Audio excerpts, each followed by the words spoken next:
afternoon, dear guests, Mr. Ambassador.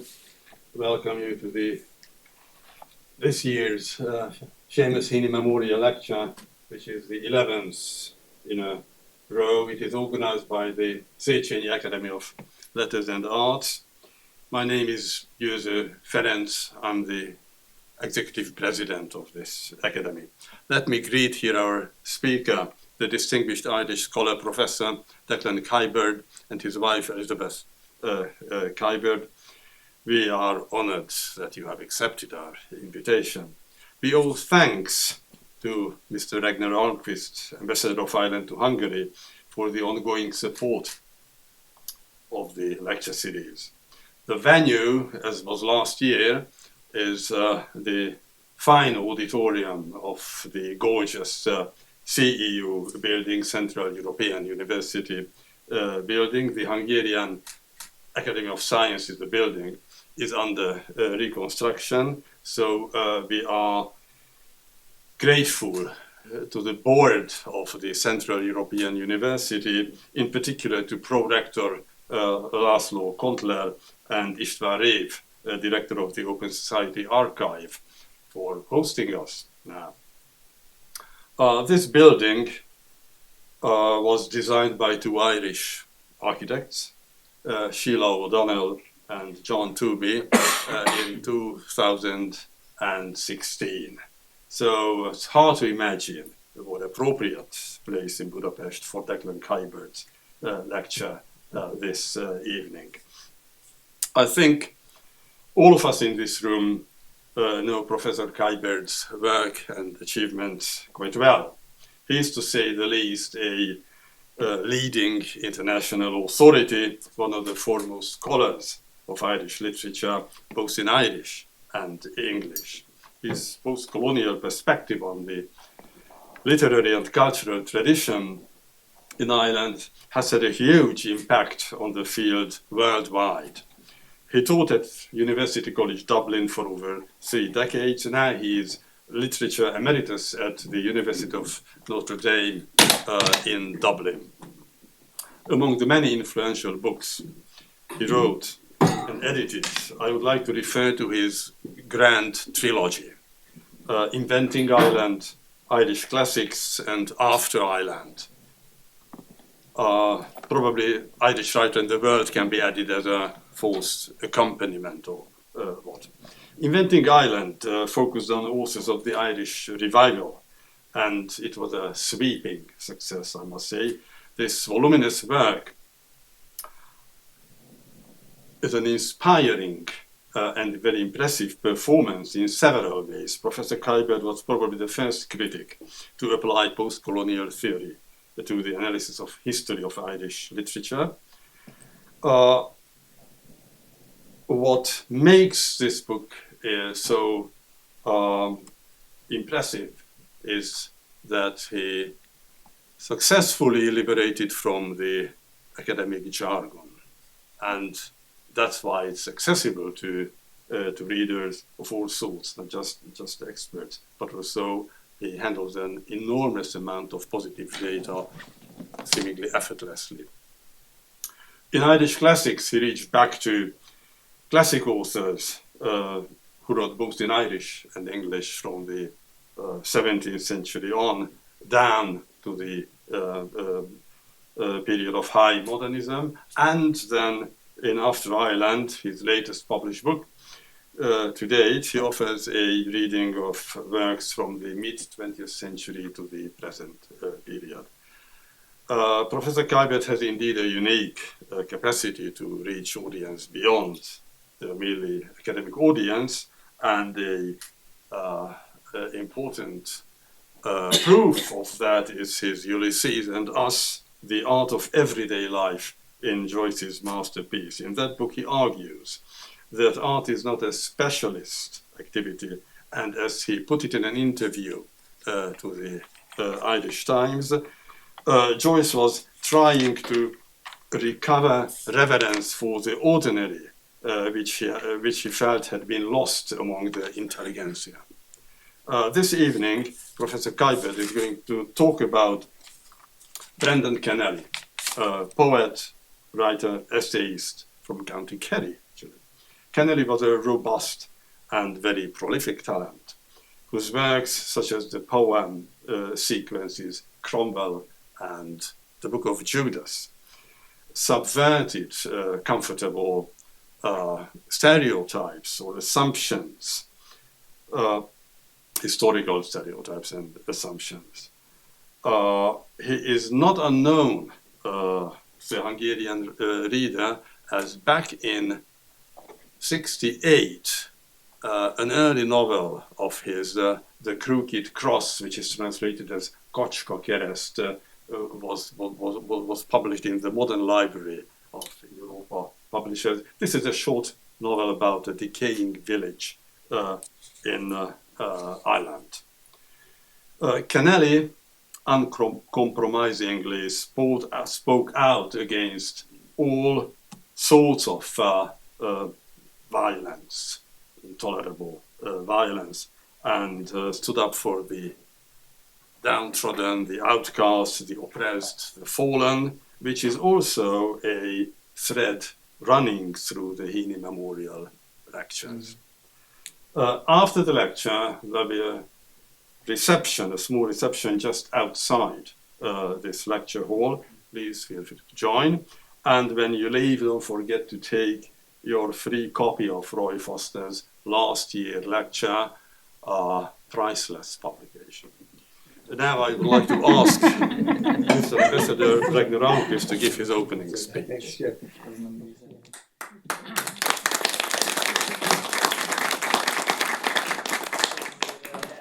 Udvislum Baratokat Falta Horde.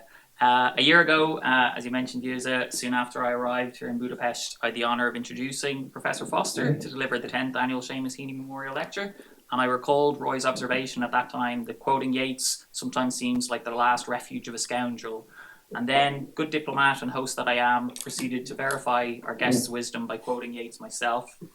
I reflected also on my years in Washington, D.C., listening to President Biden, who has spent a political lifetime quoting Yeats and Heaney.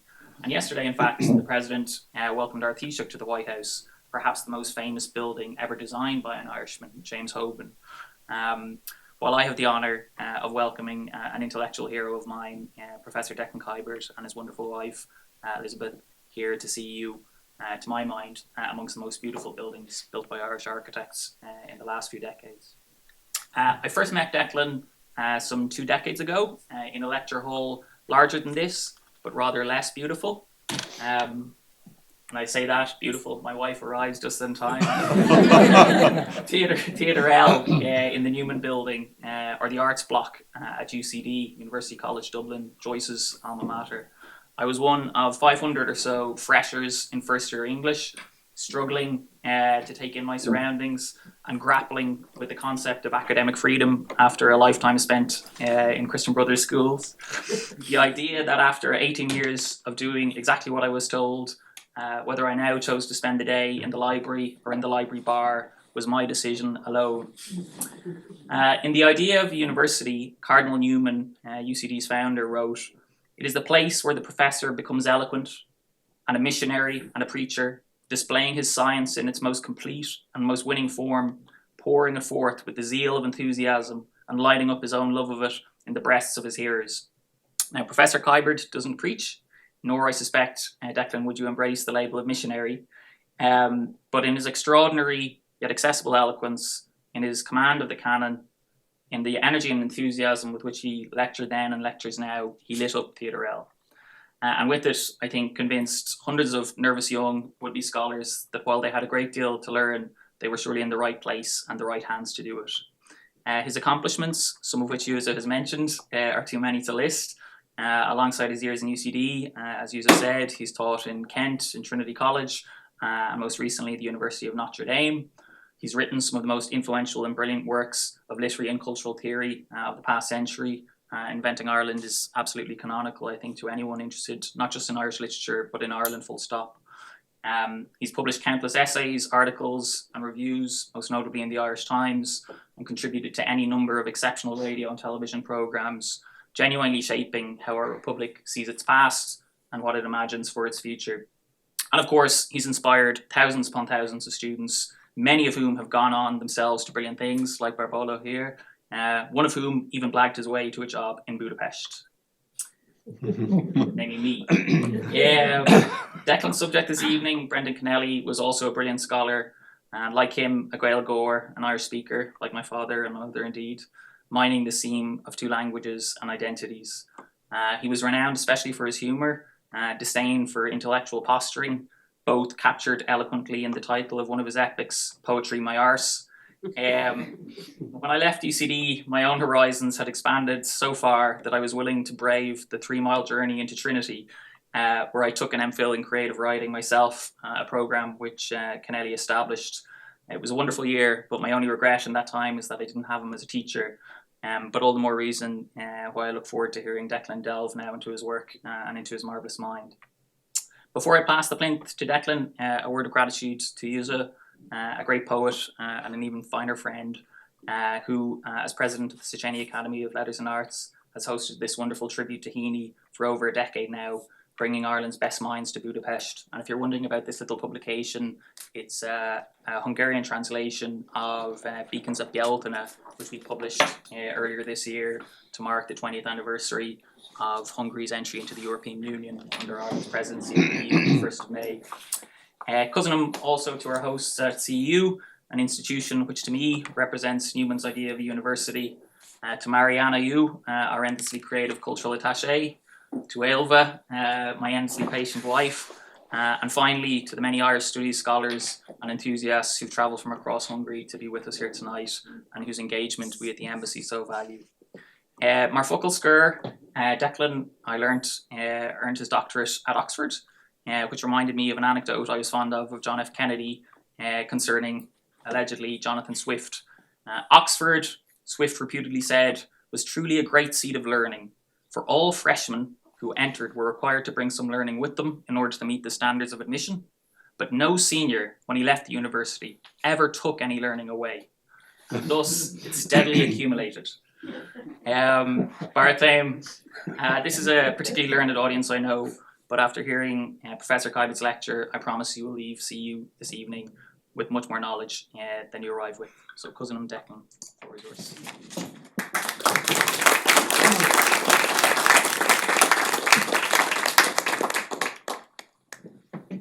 Thank you so much, Ambassador.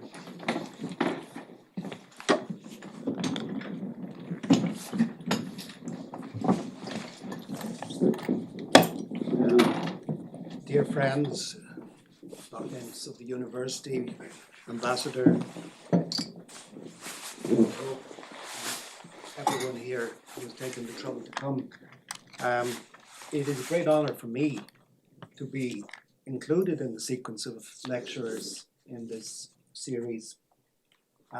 It's great for me to be here, and as the Rolling Stone Keith Richards often says, at my age it's great to be anywhere. You quoted very high-flown sentiments from Saint John Henry Newman, as he now is, about the idea of the university. I often think of W.H. Auden's definition of a professor. He said a professor is a man who talks in other people's sleep. So I hope I don't do that to you. But if I am in danger, just put your hand up and I'll speed up. The reason I chose to talk about Brendan is because he was my first university teacher. And he died just a year or so ago. So it seems an appropriate time to be thinking of him. My first encounter with him was rather strange because it wasn't person to person. It was actually, I heard him on the radio, and he was being interviewed, and someone said to him, "Is it true a Kerry man can't answer a question without asking another?" And he shot back, "Who told you that?" He then went on to deliver another Kennellyism, which I would often hear in the years to come. And that was that it was the business of the poet to ask questions and of the scientist sometimes to answer them. Now, he added with his usual vigilance, there are no answers to any questions worth asking. which probably Einstein would have agreed with. Anyway, I was bowled over listening to the radio by all this talk. I had just read a book, which I recommend strongly to you if you don't know it, called Ireland's English Question by Patrick O'Farrell, a great Australian scholar. And he dealt with the famous point that Lloyd George always complained that whenever the English solved the Irish question, the Irish always changed the question. And O'Farrell came to a brilliant climax. He observed that the British were looking for an answer to the Irish question, but the Irish were looking for something deeper and more subtle, which was a meaning to the question. And O'Farrell wrote about the ways in which Irish history was going on fast forward at the time of our independence struggle.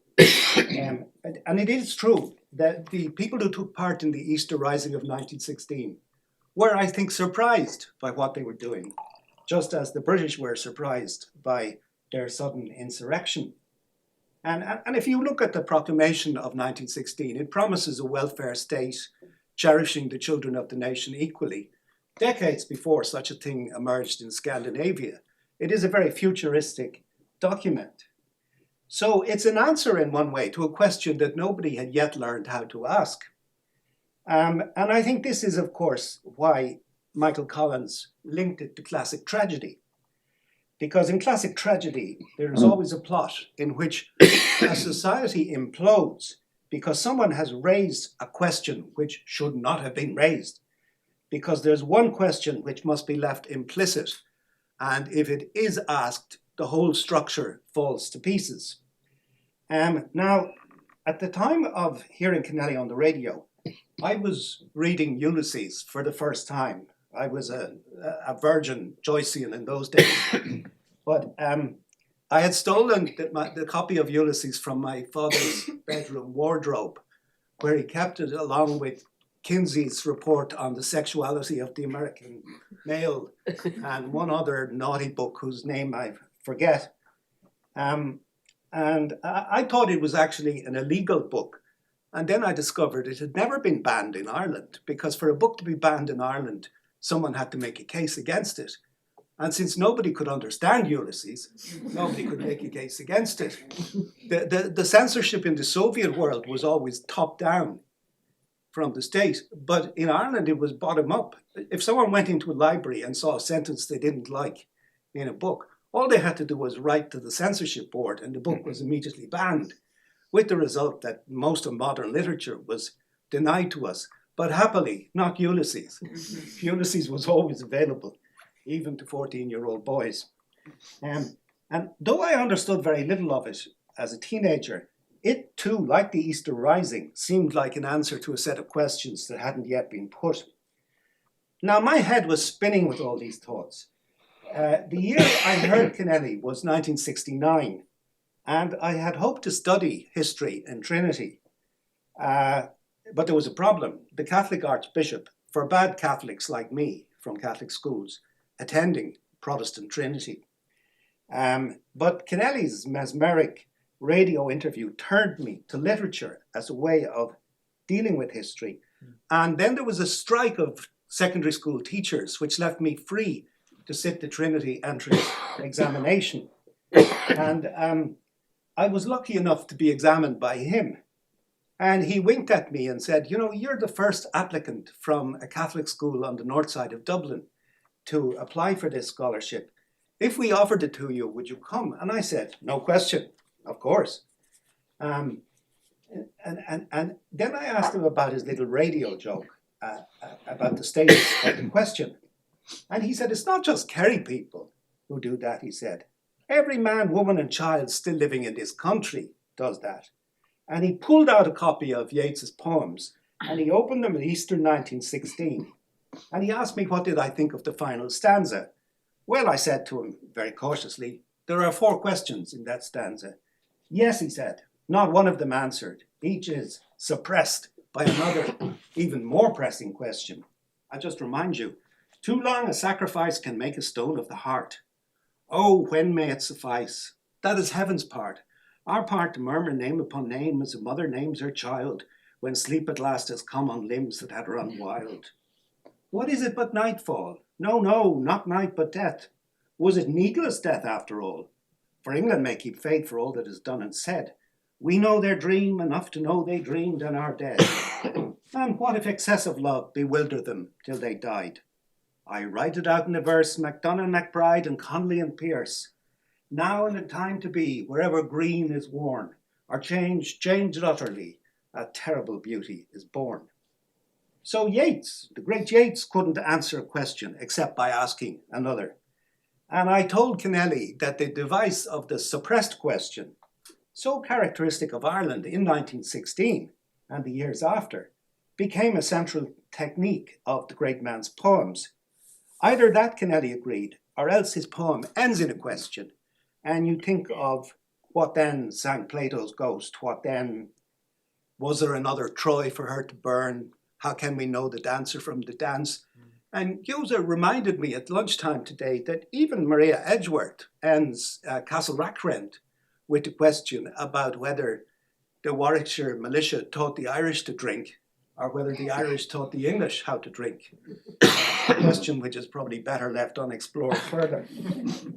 Now, I was seduced by all this talk, and I thought that this man could be teaching me for the rest of his life. And my 4 years in Trinity were among the happiest in my life. I can still recall his arrival, Kennelly arriving for his first lecture, and he was surprisingly begowned, very formal, but full of energy and the sardonic wit the ambassador has described. But after less than a minute, he stopped, and he looked in some depression at all the faces, their heads bent down over their notebooks. And he said, for God's sake, if any of this is worth recording, you'll remember it in 2 days' time. Put down your pencils now and just listen to what I'm saying. Because every time you write out one of my sentences, you're missing the next two anyway. I thought it was a brilliant pedagogic device. And I use it nowadays with students who, of course, have laptops and tablets. And I say to them, they're all still technologies. And a pencil in my day was a technology. And Kennelly was saying that, really the true teaching tradition is an oral tradition. And forget about writing it all down. Because, as Yeats himself said, neither Christ nor Socrates nor Buddha wrote a book. To do that is to exchange life for a logical process. Others write, and then lesser people after them write the stuff down. Now, Kennelly was nothing if not oral, but I think his poetry is bardic in its urgency of poetic utterance, and it is written to be recited. He once praised Walt Whitman, the American bard, for writing in a style which was like that of a man shouting to another man across a street. And he modelled himself on Gaelic bards who often wrote in darkness, in darkened huts. And the word dark is hugely important to Brendan Kennelly, but also I think the underlying concept meant a lot to him. When you would visit him in his room in Trinity, it was always secluded and slightly shaded, as if he too was seeking the absolute concentration that the bards had on their poetic compositions. That first lecture I attended by him was one in which he praised Keats, Blake, and Sylvia Plath for their sensitivity to the total meaning of a word, the realization that if we would only track the history of a word, we would know that every word was once a poem. And it was this fierce, audacious commitment to the total meaning of words that carried the stigmata of felt experience.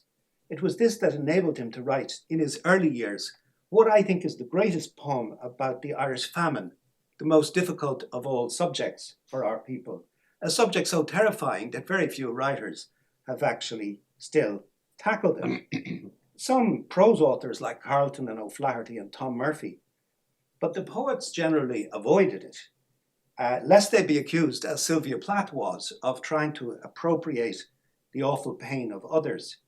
But as she said, if the poet cannot speak of the unutterable, then who can? So I'm going to read you My Dark Fathers by Brendan Kennelly. It was one of his first poems. My dark fathers lived the intolerable day, committed always to the night of wrong, Stiffened at the hearthstone, the woman lay, perished feet nailed to her man's breastbone.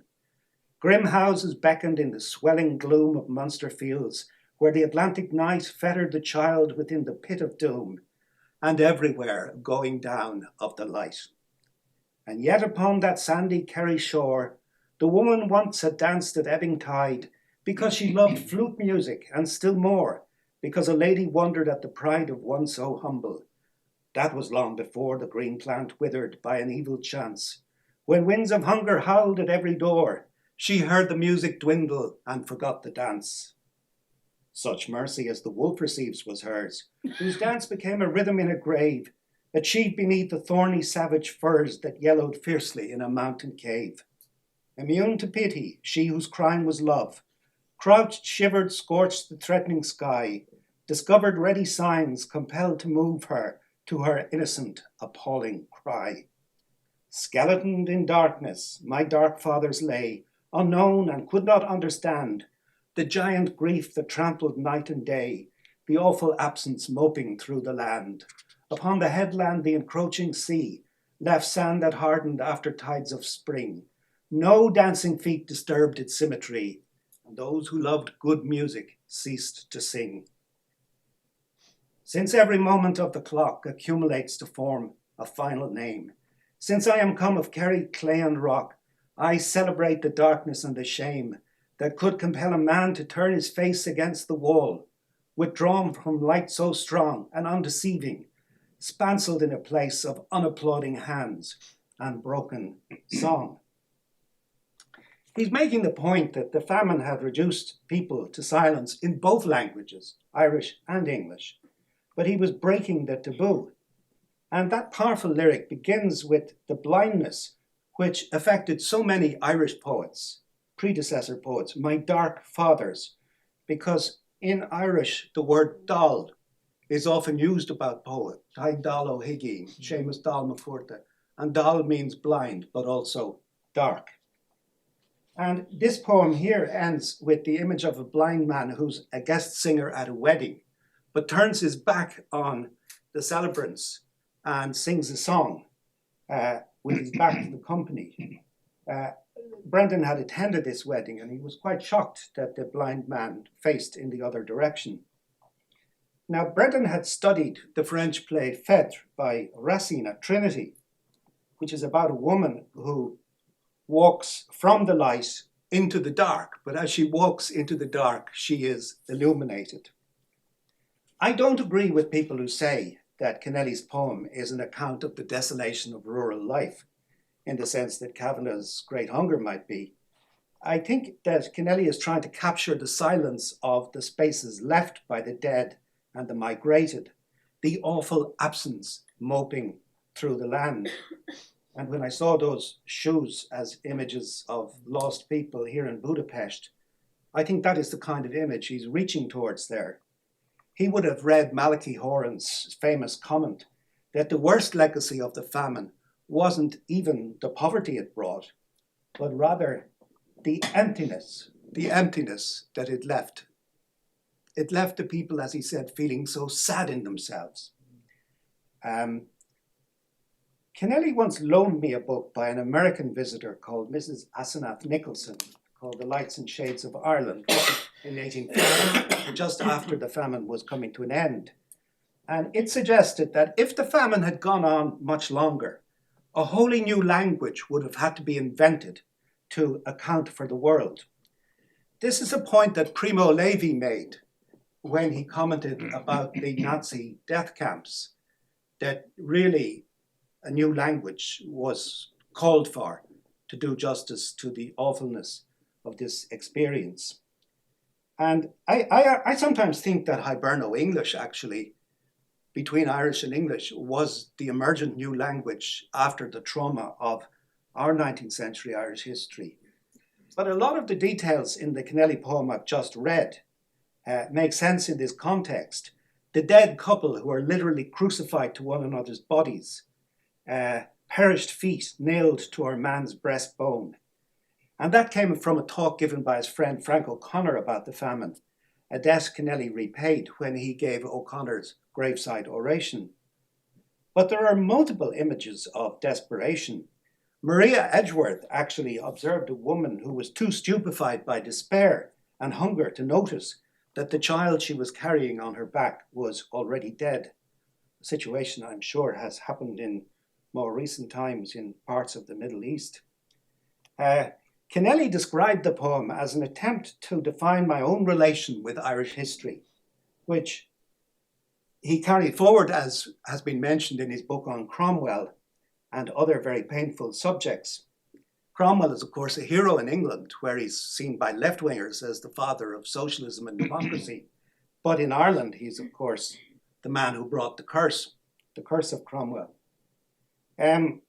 Official historians had always been reluctant to talk about radioactive topics like Cromwell, but Kennelly was an intrepid artist, and he wrote about Cromwell in words of dignified audacity.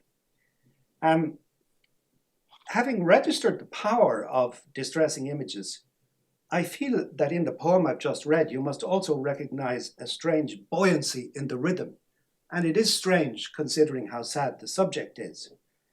It's an almost Shakespearean sense that to survive such extreme pain and report it with clarity is a kind of belated triumph, if not a consolation. It reminds me of the great line in King Lear, the worst is not so long as we can say this is the worst.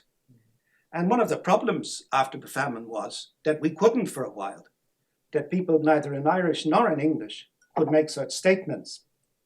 Kennelly used to quote Emily Dickinson, who had an Irish nursemaid who taught her Hiberno English, to quote the line, "To know the worst leaves no dread more." And I think the light cast on the suffering rural poor in his poem is a harsh light. My dark fathers lived an intolerable day. So it's no wonder that darkness becomes redemptive as well as somehow wrong. It's a kind of balancing epitomized by the loss of song in the central stages of the poem, and then its unexpected restoration in that weird way by the blind wedding singer at the close. So the verb that governs the final image is, I celebrate, since I am come of Kerry stock, I celebrate the darkness and the shame. It's a strange kind of defiance. And the rhythms which report all this suffering are, as I say, buoyant, as if somehow they can soothe the pain by describing it so well. The style sings of despair, but somehow the message is also a kind of hope. Because in the process, words have become the weapons of a disarmed, defenseless people. It's what Beckett would do later when, in the words of the Nobel Prize Committee in 1969, he made destitution sumptuous. He found in the destitution of modern man some form of his elevation. When I heard Kennelly explain his great poem, I knew that I'd been wrong. This was the way to study Irish history, to come to terms with the traumas of it, and not really the more kind of distanced way in which most formal historians study it.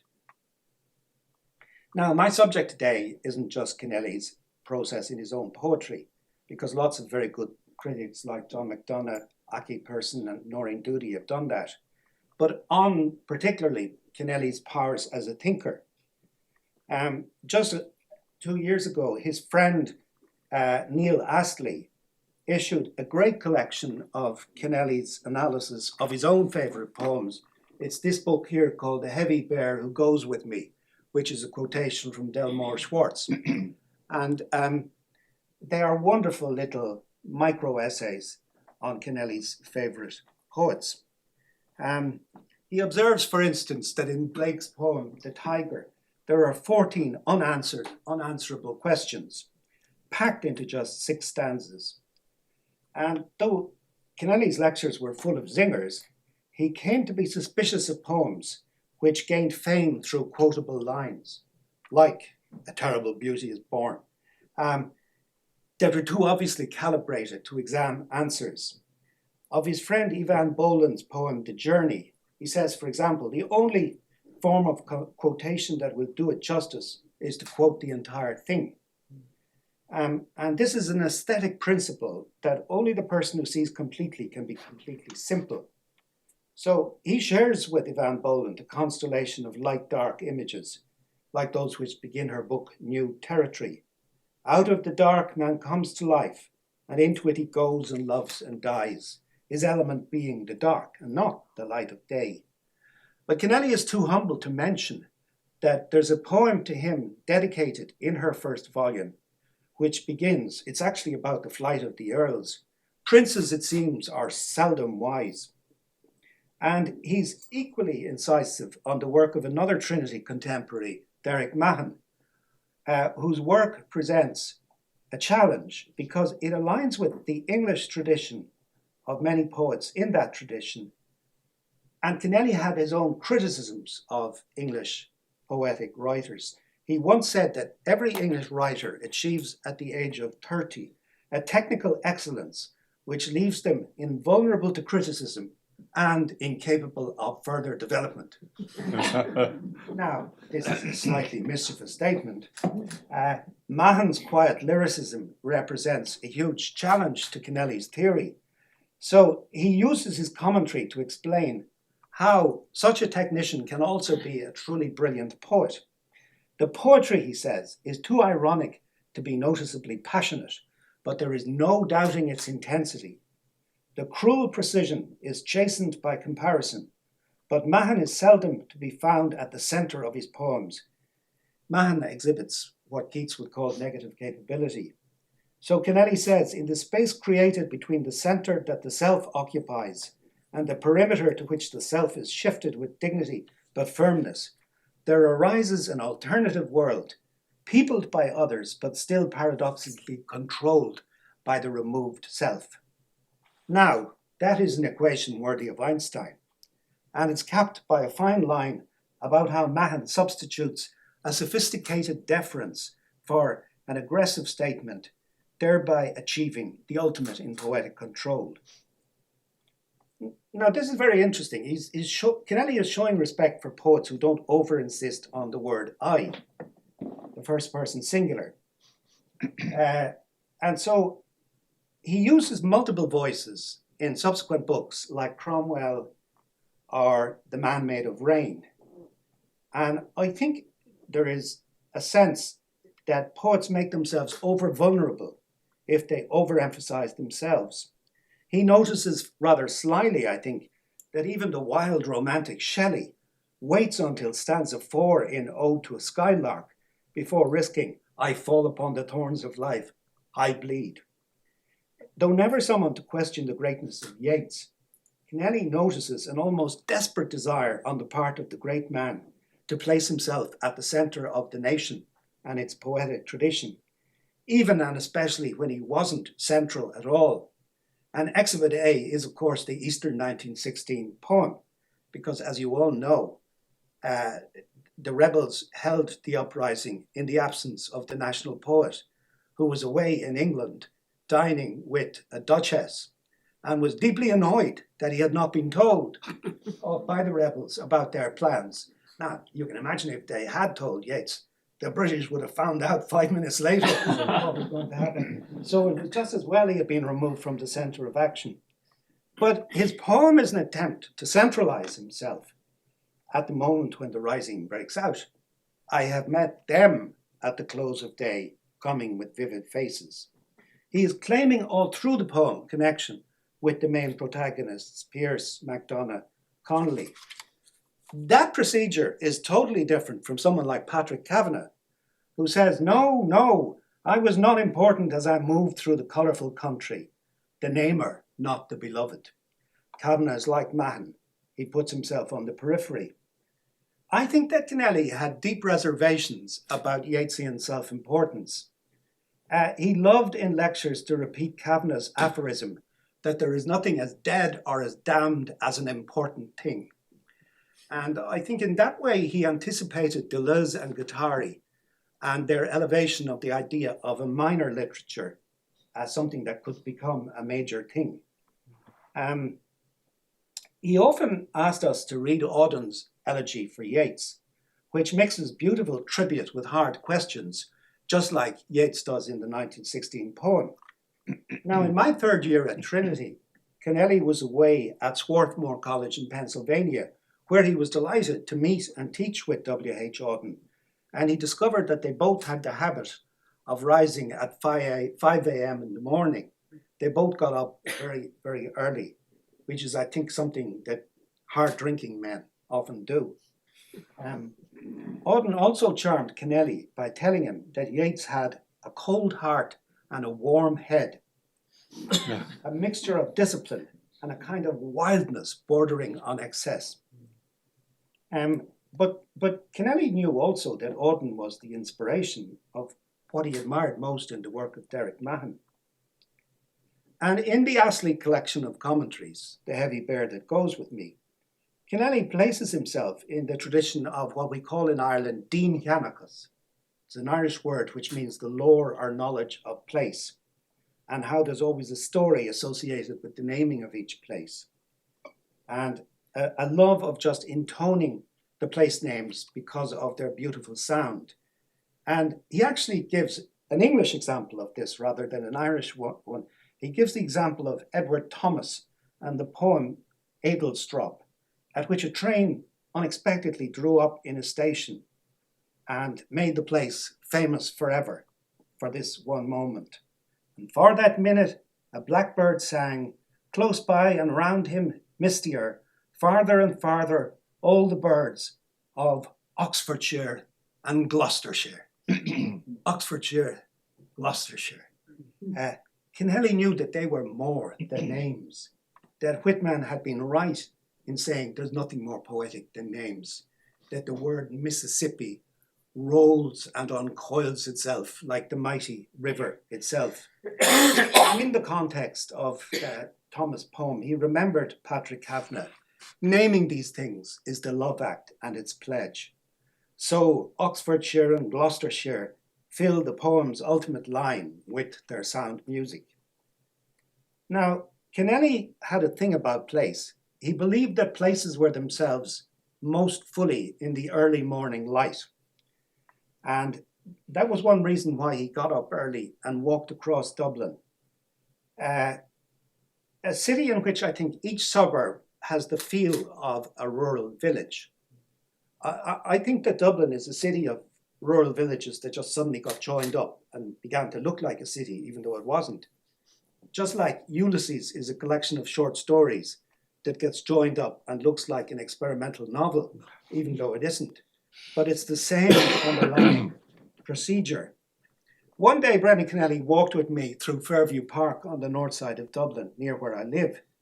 And he actually showed me a bench on which he had once fallen asleep one June morning. And we both agreed that Dublin is less a city with a central intelligence behind it than a gathering of villages.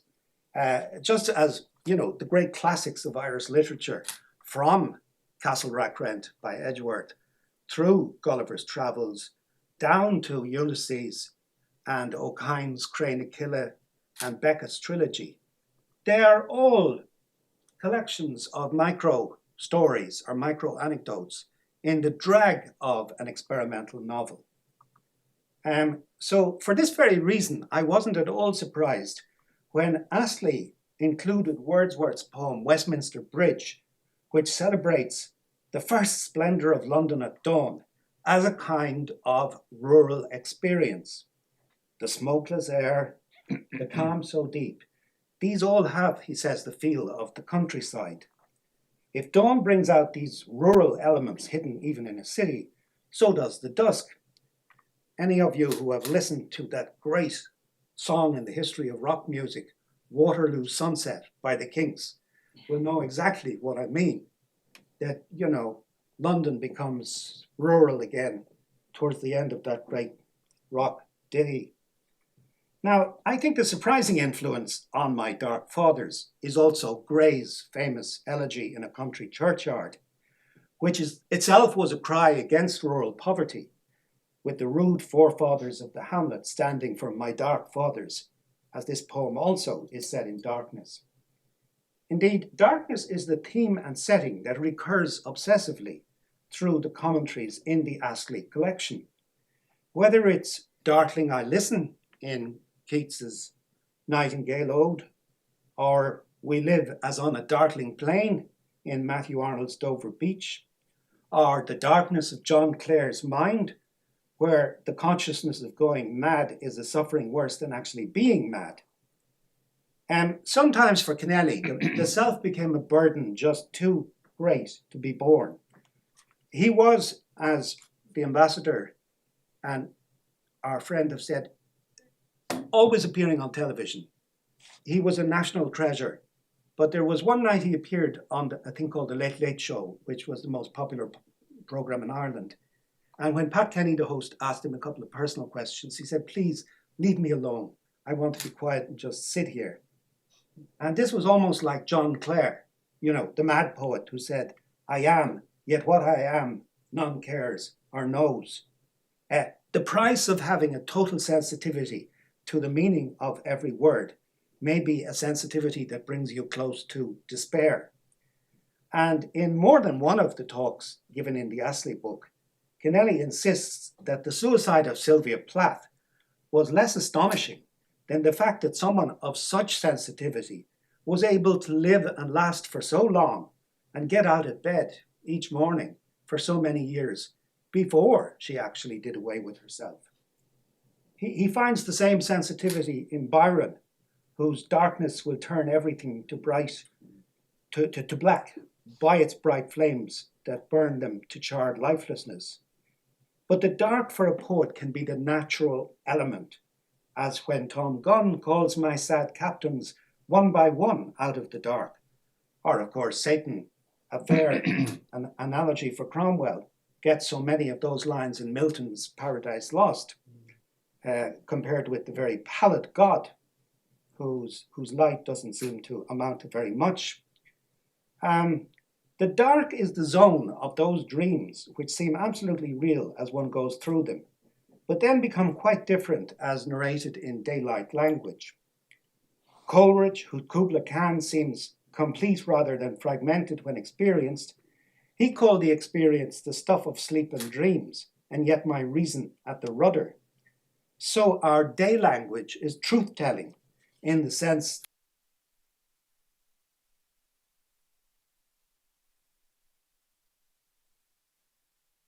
he wrote all those experimental neologisms by day. My sense of Brendan Kennelly is that for all his celebrity, he was an incredibly shy and even reclusive private man. He was afraid of nothing, afraid of nobody, and he often sided with outcasts, as Yozo has said. For example, when a politician named Charles Haughey was at the height of his disgrace in the 1990s, towards the end of the last century, first of all, it took him a long time to die, because Haughey used to tell people, you can't kill a bad thing. But when he did eventually die, people were very shy to turn up to his funeral. But Kennelly did. Not only did he turn up, he read his poems from the altar at the mass of the funeral. And I asked him why he had done this outrageous thing. Yeah. And I said, why did you find Haughey so interesting? And he said, his solitude. What kind of a man buys an island on which to fortify himself from the rest of the world? Because Haughey was kind of a local Irish version of an oligarch, and he had bought one of the Western islands in which to secrete himself. Well, Kennelly went further. He actually wrote an elegy for Haughey in a full page in the Irish Independent newspaper, extolling this man at the height of his disgrace. And I know that he received a threatening postcard from his family in County Kerry, who all supported the other party, Fine Gael, not Haughey's Fianna Fáil, and who said, Brendan, never dare to show your face in Ballylongford again. Now, I think he did, but he left a few years, decent interval. Drinking might have been his shy man's form of revenge, and poetry too, but it also was involved in ideas of self-protection. And I think this gives verve to his analysis of Marvell's To His Coy Mistress, The coy lady is told that there seems enough time for her, but there really isn't. Devouring time will turn her long-preserved virginity to dust, even as the poet's lust turns to ashes. The grave's a fine and private place, but none, I think, do there embrace. This is a moment when I'd like to question Kennelly's analysis by quoting a little-known Australian poet whose work he revered and brought to my attention at a dinner in Trinity. And he recited a whole poem by this poet, A.D. Hope, flawlessly. It is a tribute to Yeats, and it is beautiful. To have found at last that noble candid speech, in which all things worth saying may be said, which whether the mind seeks or the heart seeks, to each affords its daily bread. To have been afraid neither of lust nor hate, to have shown the dance, and when the dancer ceased, the bloody head of prophecy on a plate, borne in at Herod's feast. To have loved the bitter lucid mind of Swift, bred passion against the times, made wisdom strong, to have sweetened with your pride's instinctive gift the brutal mouth of song. And then he goes on, this man A.D. Hope, who was nicknamed Phallic Alec by his students because of his interest in sexuality, and in particular in some of his female students. But he shared an idea that Kennelly developed, that men must become more womanly and women manly, and that it's a form of neurosis to think that a woman is in all things the opposite of a man. So A.D. Hope wrote this wonderful parody of Marvell's Coy Mistress poem, speaking on behalf of the outraged woman, as if a feminist. Since you have whirled enough in time, sir, to admonish me in rhyme, pray, Mr. Marvel, can it be you think you have persuaded me? Then let me say you want the art to woo, much less to win my heart. The verse was splendid, I'll admit, and sir, you have a pretty wit. All that indeed your poem lacked was logic, modesty, and tact. Slight fault, and ones on which I own, your sex is generally prone. And though you labour through your time, I shall not refuse to reply. And then she goes on to say, you know, what woman is going to be wooed by being told her body is rotting and that soon she'll be in the grave? And then she says, remember, woman will be stirred more by the spirit than the word, for truth and tenderness do more than coruscating metaphor. Had you addressed me in such terms and prattled less of graves and worms, I might, who knows, have warmed to you, but as things stand, must bid adieu, though I am grateful for the rhyme and wish you better luck next time.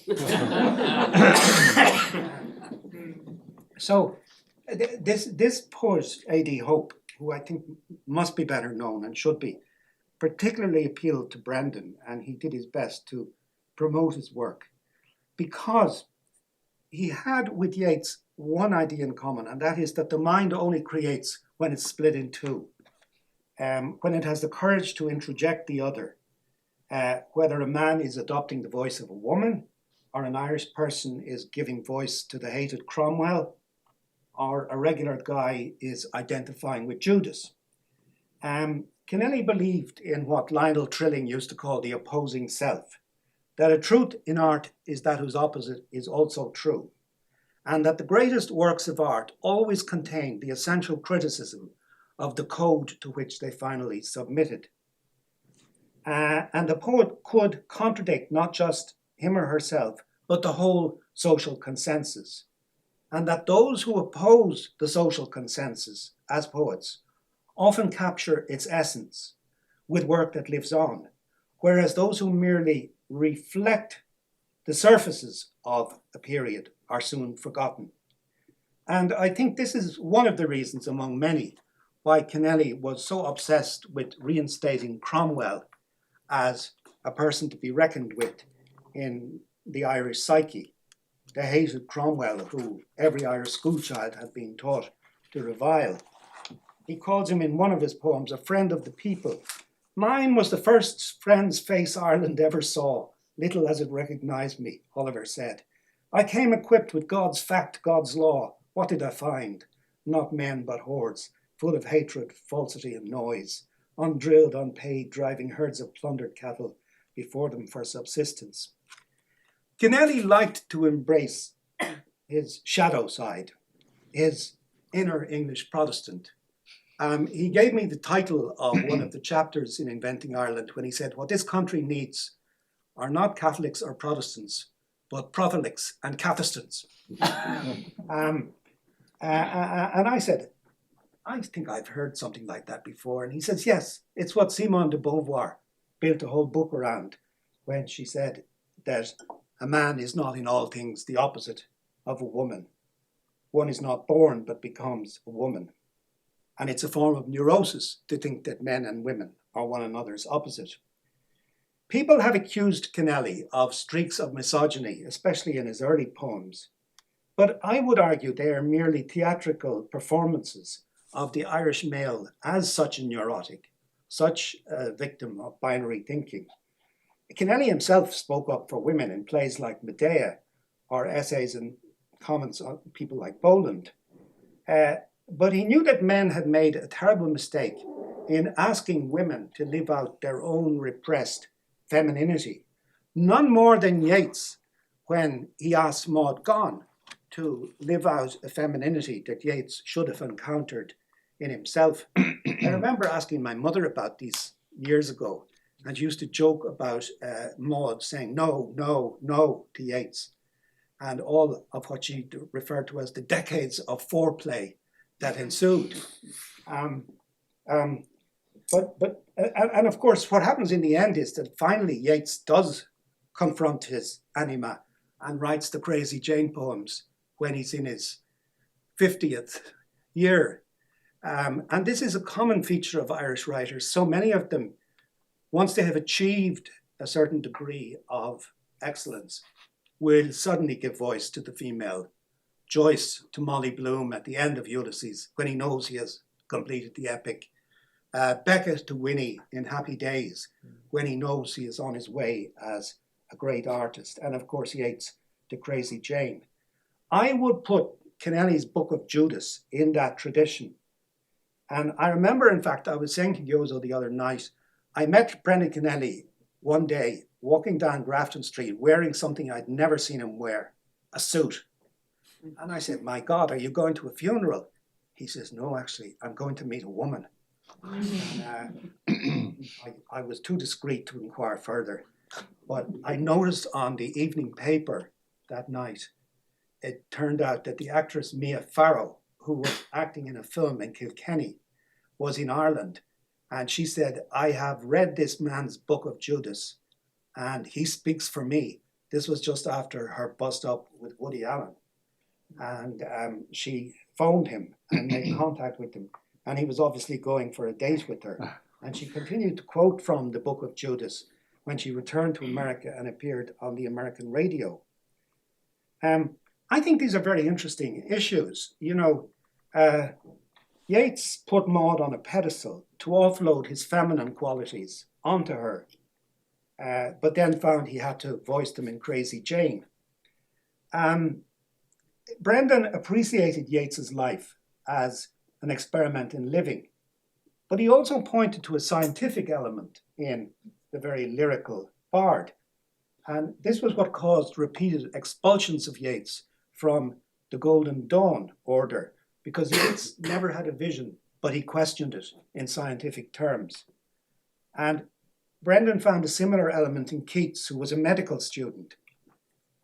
Like all shy reformed alcoholics, Brendan brought a cool self-analysis to his problems. And he eventually had to go on the dry, because if he kept drinking, he was told by his doctor he would die. And he said to me one day, Declan, I cannot tell you how terrible it is to be an ex-alcoholic. It's like you are sitting in an airport lounge and all your friends have the freedom to travel and your boarding pass has been withdrawn. But even at the height of his drinking, he could be a genius. The best lecture I ever heard on Louis MacNeice was given by Kennelly in Japan. And he was roaring drunk when he gave it. And it was about MacNeice's concern for the unborn on our duty to the future. But Kennelly knew his drinking had to stop, and stop it did. And he wrote a beautiful book called A Man Made of Rain, about his response to his heart operation and also to the drinking. I would say, and the ambassador has mentioned the sense of humour common to many Irish writers, that Brendan's sense of wit and humour was unparalleled. For instance, he couldn't drive. There are many decent Irish poets who can't drive cars, and they are decent enough not to try to.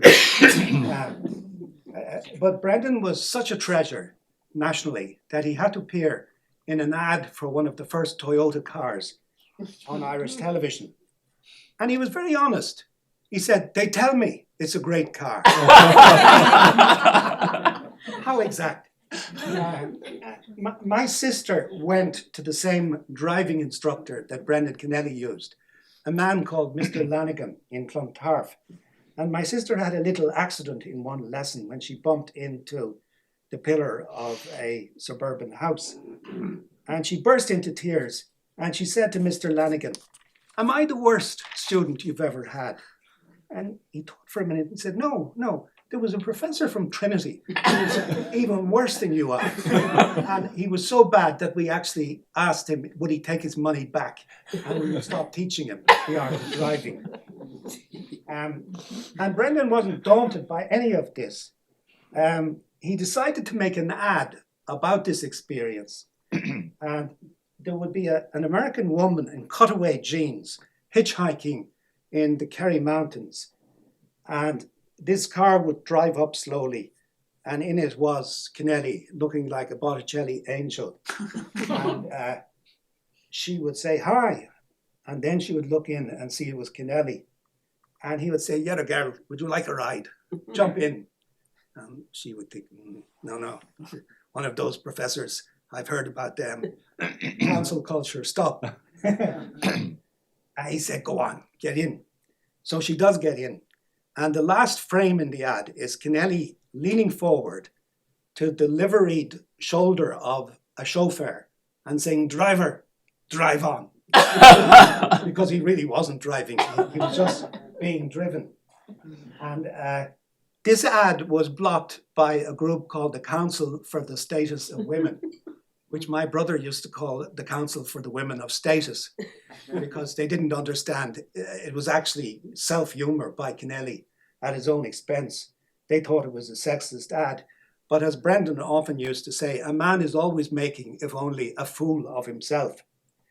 I once asked Brendan to be the external examiner in UCD for the MA papers.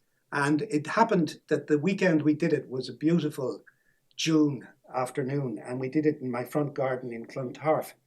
But he was by then so famous in Ireland that various people from across the road who spotted him in the garden came across and asked questions about him and his poetry and to say hello. He really was a legend. And one of them actually knew one of his poems by heart, even though it wasn't on a school syllabus, and began reciting it with him. So I'll read it to you. It's called Begin. Begin again to the summoning birds, to the sight of light at the window. Begin to the roar of morning traffic along Pembroke Road. Every beginning is a promise, born in light and dying in dark, determination and exaltation of springtime, flowering the way to work. Begin the pageant of queuing girls, the arrogant loneliness of swans in the canal, bridges linking past and future, old friends passing through with us still. Begin to the loneliness that cannot end, since it perhaps is what makes us begin. Begin to surrender at unknown faces, at crying birds in the sudden rain, at fences stark in the willing sunlight, at seagulls foraging for bread, at couples sharing a sunny secret, alone together while making good.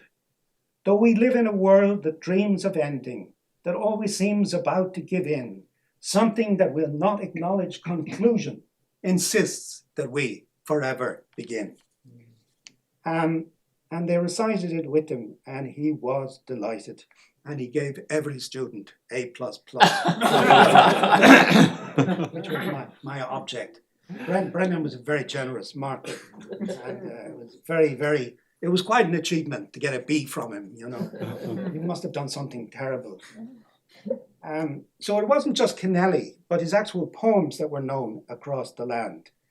And I would put him in the tradition of what we call the rakara in Gaelic, the reciter, because his poems are undetachable from his own recitals of them. He was a very good joker as well, of course, which made him a very good reciter. And in one of his poems, there's an account of a boy in Kerry going to confession and telling the priest, "I had thoughts about sex, Father." And the priest says, "Did you entertain them?" And the boy says, "No, but they entertained me." Now, his story was told to the Jewish American writer Philip Roth when he came to Ireland a few years ago. I think it was Edna O'Brien who told him. And Roth had taken up with a 23-year-old young woman. And he decided he would go to confession in Connemara. So he goes into this priest and he says, "I am living with a 23-and-a-half-year-old woman." And the priest hesitates for a minute and he says, "Is that a Jewish voice I'm hearing?" And Roth says, "Yes, it is, Father. Yes, it is." "Then why are you telling this to a Catholic priest?" says the holy man. And Roth answers, "I'm telling everyone."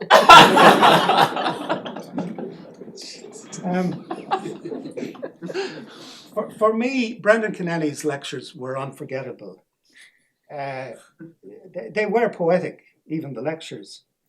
And he had what Keats called negative capability, to be amidst doubts with no irritable reaching after fact and reason, but also the ability to enter the identity of the skylark, the nightingale, the poet with whom he was concerned.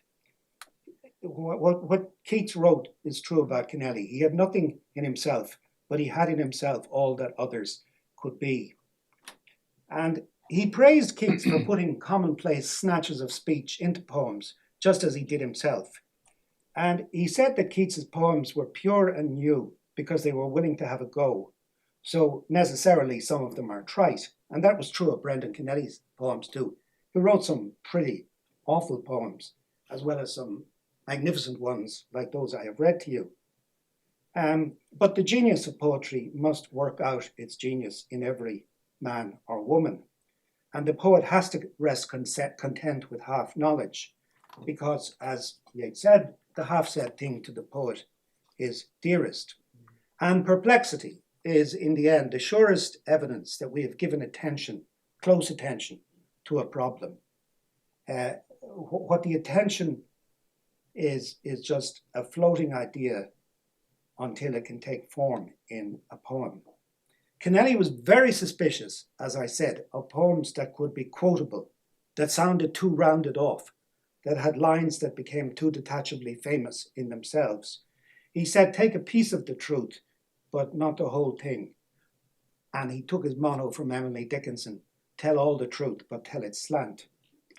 One reason for that, and I'll conclude on this point, is that complete sensitivity, as I've said, proved self-destructive.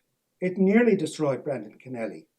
He was very aware of poets like Platt and John Berryman, and that whole panoply of confessional American poets who ended in suicide. And in a way, his drinking could have been a slow suicide. He felt there was a certain humility necessary to avoid that fate, that everyone could be a genius if they only accept the fact that God made them, and that they were media for forces coming from elsewhere. And that Blake was right to say, he who adores an impersonal God has none, that art itself is a kind of prayer, and it springs from the energy that is eternal delight. I always remember that Peter O'Toole film in which Peter O'Toole gets up on a cross for 3 hours every day and, thinks he's the crucified Jesus. And then someone says to him, why do you come down then and not believe? And he says, because every time I pray to God, I think that I'm talking to myself. Kennelly said the same thing, more or less, that we have to accept there is a greater power out there, not understood. And equally, that we as students must show humility before the words of the poets. And as he said about his own aphorisms, if they were any good, we'd remember them 2 days later. Well, 50 years later, they're still coming back to me. And that last sentence he gave in his final lecture to me on William Blake, he said he is a teacher and he brings us to a higher level of consciousness. I think we could say no less about Brendan Kennelly. And thank you for allowing me to share my memories of my first grade teacher with you tonight. God bless.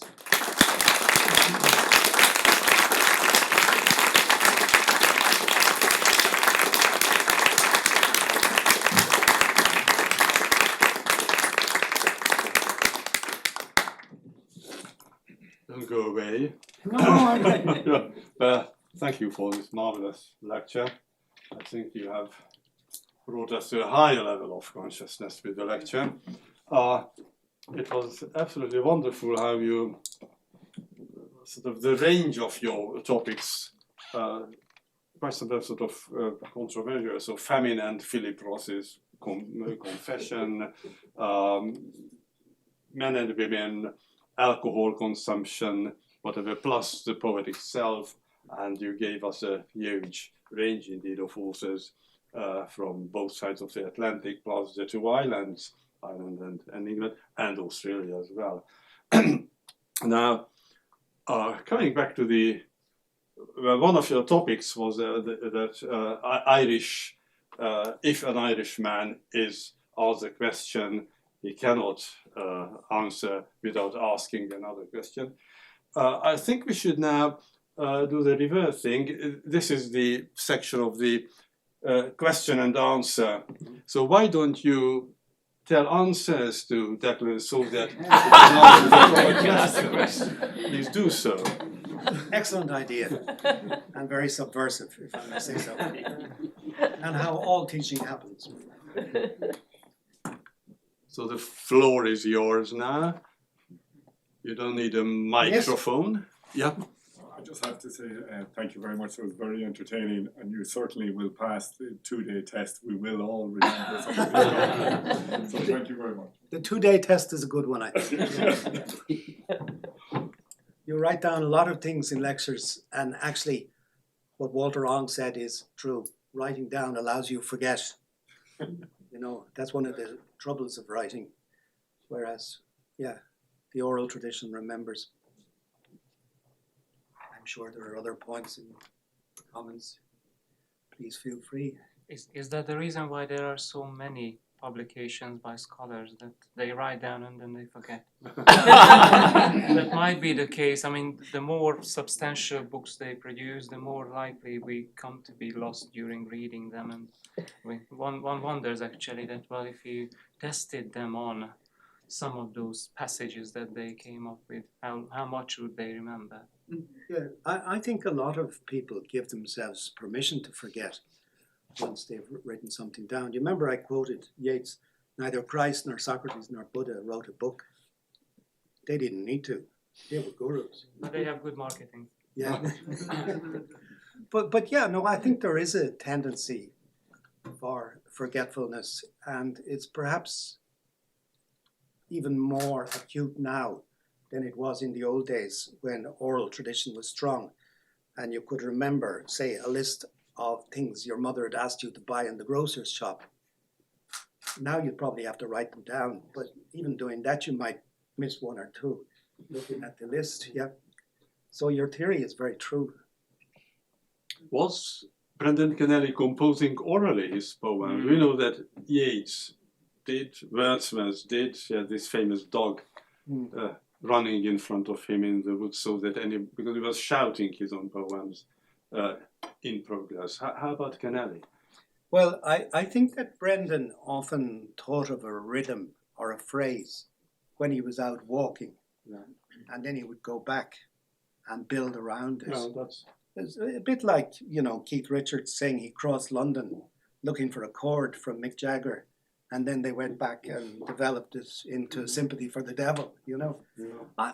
I think that's the way a lot of artists work, that they begin with fragments and then build around them. But yeah, Brendan his room was, you know, quite small, really, and humble.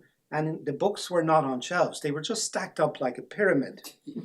And he had hanging from the ceiling on steel coat hangers his shirts. He had drip dry shirts that were dripping dry, and they dripped on top of the books. But that was his room, basically, you know. And it was actually quite dark because he never opened the curtains. And when you went in, you had the feeling you were in one of those cells. You know that in West Kerry, there are those huts that the monks actually prayed. Gallerus oratory. The monks prayed, but the poets also composed in those conditions of darkness. And what they believed was that when the morning came, a kind of serving man would come in and give them paper and pen, and they would write down what had gone through the semi-conscious in the darkness. And I think Brendan was a bit like that, you know. His whole metaphor of getting up in the morning early, that was about bringing the murky stuff of the dark night to consciousness. Yeah. Murky dark. Yeah. Yes, Michael. Yeah, Professor, thank you so much, Professor Kiberd, for that. That was wonderful. I wonder, could you say something about Brendan and topography? In other words, I think he lived on the campus of Trinity, as far as I'm aware, for many, many years.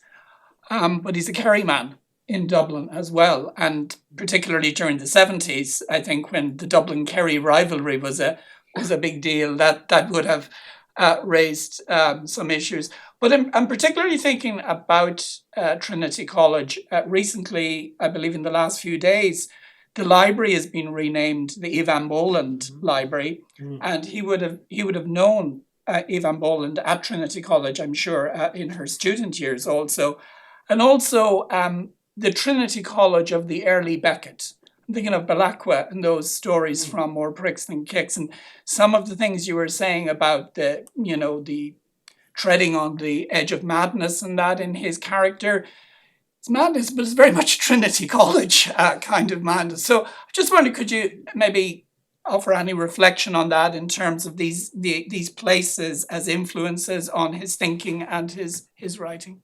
Well, when Brendan went to Trinity first, he had a sizarship for Kerry people, and he was speechless, lonely, and he left after a couple of weeks, never opened his mouth.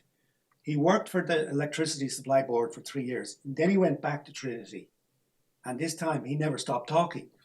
So he just started his great career as one of the articulate, energy Irish people. I think the topography of Trinity is very interesting in his life. Trinity in one way is a kind of oasis in the middle of Dublin.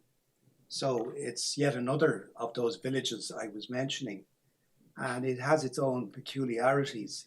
I think he liked it because at the beginning he was one of the very few Catholics in it.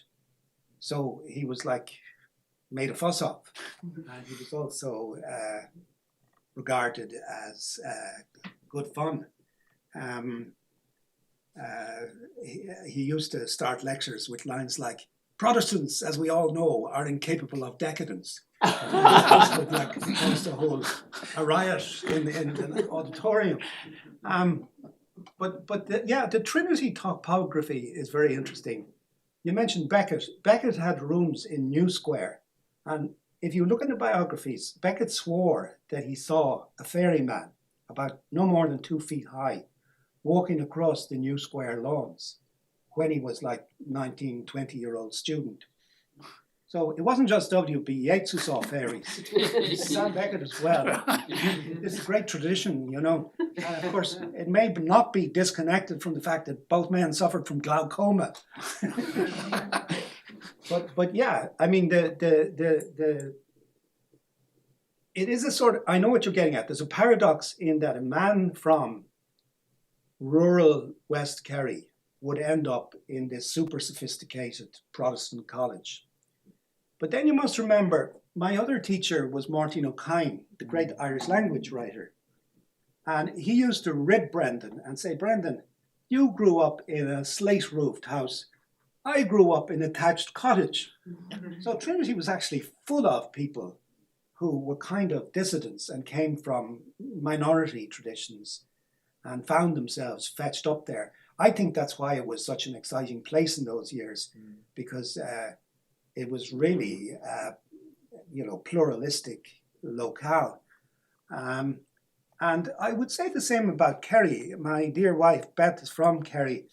And the people in Kerry are only the next parish to America. And they're very aware of, the multiplicity. I know you've had Gabriel Fitzmaurice here, and you know from him the multiplicity of traditions in a place like Kerry. But when she first brought me to Kerry, we were in a pub owned by a cousin of hers called Pat Flahav, an elderly man. And he stared at me for about an hour. It was at the time of the Dublin-Kerry football controversy. And he said, "Yeah, girl, you come up to me now. I want to say only one thing to you. Marry an Irishman." By which he meant that I wasn't. I was a Dubliner. And Dubliners are jackeens who really are part of the West Britain extension peninsula. And it was up to Kerry people to marry within the tribe. So I didn't let her out of my sight. But yeah, Kerry is a kind of oasis of its own. And I think Brendan was very interested in the fact that a lot of Kerry people who have a tradition of being a rebel county, one form of their rebellion to was disobeying Archbishop McQuaid and going to Trinity, even though the ecclesiastical rules told Catholics they shouldn't go. In fact, I was in the most interesting position of all, because I broke the ban when I got the scholarship in 1969. But in 1971, the ban was lifted. And I asked my mother, who was a very devout Catholic, am I now still in a state of sin? Because obviously I committed a sin when I went to Trinity, because the old Catholic doctrine said if you knew you were doing the wrong thing as you did it, then it was definitely a sin. But if then they suddenly announce it's not a sin, is it still a sin for you? Purgatory. And I got it all sorted out the day I married her, because we got married in the Trinity College Chapel, which was very, very plain, old Protestant, no Counter-Reformation, Catholic, ornate, Sacred Hearts or statues or anything. And my mother wept tear after tear after tear. And it wasn't because her eldest son was throwing himself away on this wench. It was because we were in this Protestant church that didn't look a bit like a wedding church to her. So the topography of Trinity is very interesting.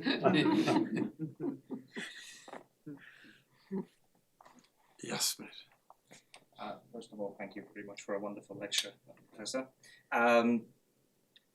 Now, being a simple man, I was rather captivated by the role of alcohol in Brendan Kennelly's life. And my question is it possible to divide his work to the pre-dry and the dry period? Or is it too vulgar and disrespectful?